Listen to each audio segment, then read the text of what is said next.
Okay, Alexander, let's talk about what's going on with Rudy Giuliani and the media and more fake news and a retraction. What's going on here?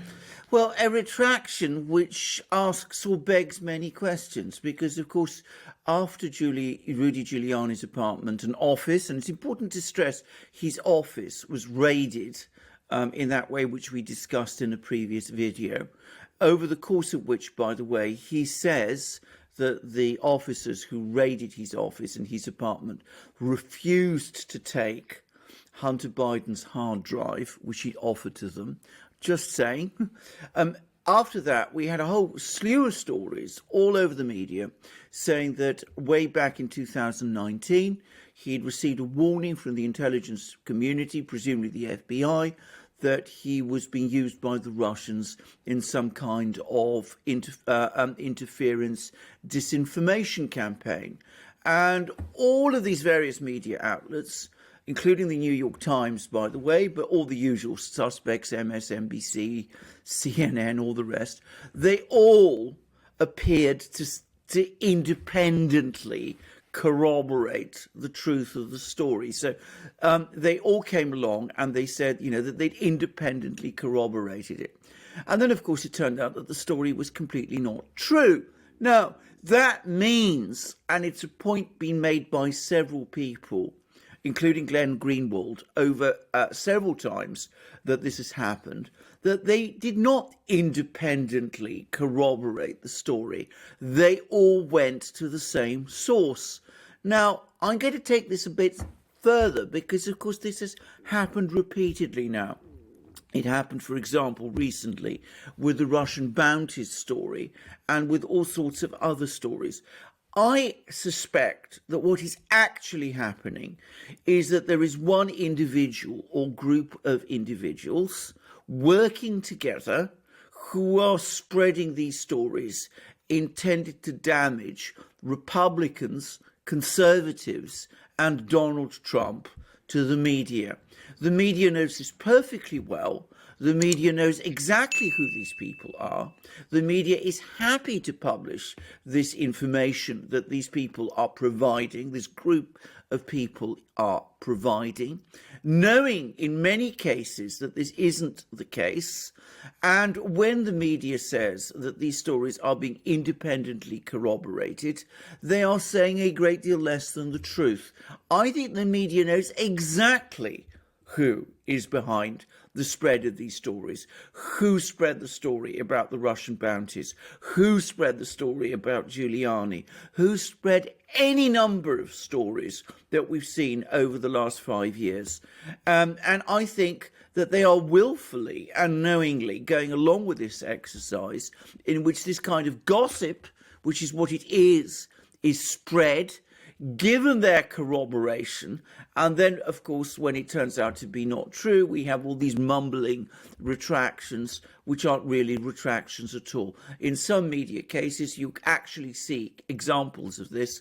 I think it's the New York Times, which actually said that, in fact, though Giuliani had not been given the warning that people said that he should have been given, in fact, that was a warning like that had in fact been prepared, but it was decided to hold it back because possibly Giuliani might implicate himself in some way with presumably with the Russians. That, by the way, is a very disturbing thing if it is true, because it would suggest that the US authorities were laying some kind of trap for Giuliani.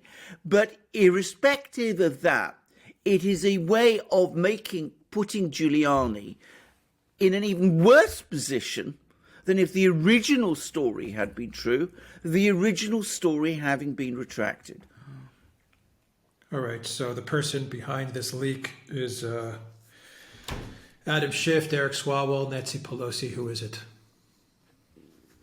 Well, I'm not going to guess. I'm not going to say which one of them, but I think you're very close. What this thing calls for, what it urgently requires, is a proper leak investigation. Of course, there isn't going to be one because the media doesn't want it. The Democrats don't want it. And remember, the Democrats are the administration and the intelligence community doesn't want it.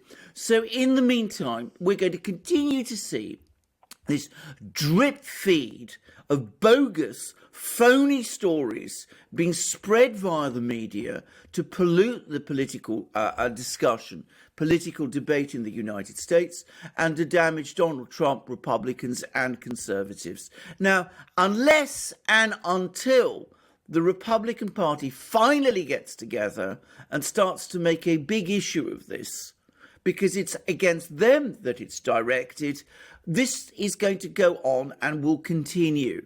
And you're going to get these so-called retractions from the media, which are not real retractions at all. So we shall see what they do. I think that the Mitt Romneys of this world, frankly, don't care, but grassroots Republicans, and maybe the majority of Republicans now in the House of Representatives, they do care, but they do need to understand that it is for them to make a decision to bring this all to a stop, which, by the way, as the second big party in the United States, they probably can do. Yeah, so the Republicans aren't going to investigate this because they're also in on it. Well, some of them are. I mean, but that's the problem. Well, most of them are. Most of them are. But let's assume. Let's just talk hypothetically now. If the leader of the Republicans in the Senate, who is currently Mitch McConnell, and the leader of the Republicans in the House, who is McCarthy, were to come together and complain directly to the intelligence community about these leaks, and which is to pursue this question as forcefully and aggressively as the Democrats did when they were the minority, well, it would start to have an effect, all the more so as it is quite likely that in the 2022 elections, midterms, they will become the majority again. But unless and until they do that, this damage will continue to be done. I want to make all of this because people like Greenwald blame the media for this story. The media are not to blame because the media are what they are. We know that they are structurally hostile to the Republicans, hostile to Trump, hostile to Conservatives. The people who are to blame, who have the power to change this, are the politicians. The Republicans themselves, they can do it. They can bring this to a stop. They could have brought it to a stop throughout the 4 years of Donald Trump's presidency if they'd all acted together, and they can still do it now. If they don't do it, they will continue to damage themselves because, as they say, a lie can go right round the world before the truth has put its boots on. And in this case, everybody around the United States has probably heard the story about Giuliani being tipped off that he was that he was the target of a Russian disinformation campaign. Very few people, realistically, are going to take much note of all these retractions, which, as I said, in some cases aren't even retractions at all. Right. So when is big tech going to ban the accounts of the Washington Post, the New York Times, CNN, and NBC? Oh, in a month of Sundays. That's to say never. I mean, it's not going to happen. I mean, that is inconceivable. But then again, I want to say this. You can put all the blame you like on big tech. You can put all the blame you like on the media. But the Republicans are the people who are letting it happen. And in the end, this is going to devour them.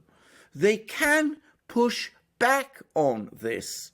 The Democrats have shown in the past how they can forcefully take stands and they can push forward even when, as I said, they're in a minority in the House and in Congress. The Republicans sit on their hands and do nothing, and it is becoming increasingly frustrating and ridiculous that that is so. And can I just say something, by the way, if, as I think is highly likely, I'm not saying it's true, I'm saying it's highly likely that it is somebody in Congress who is responsible for leaking all these stories. If it is, say, a senior representative in the House of Representatives, then, of course, we've seen how Democrats have moved over recent weeks to try to expel Republicans from Congress. They've been prepared to do that. To be very clear, this would be a far more egregious and serious violation.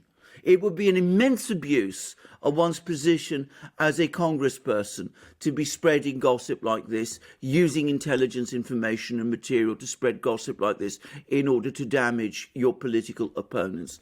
And again, if the Republicans gain control of Congress, gain control of the House of Representatives, why don't they do what the Democrats have been threatening to do and take action against whatever congressman or representative may, and I again stress, may have been involved in this activity?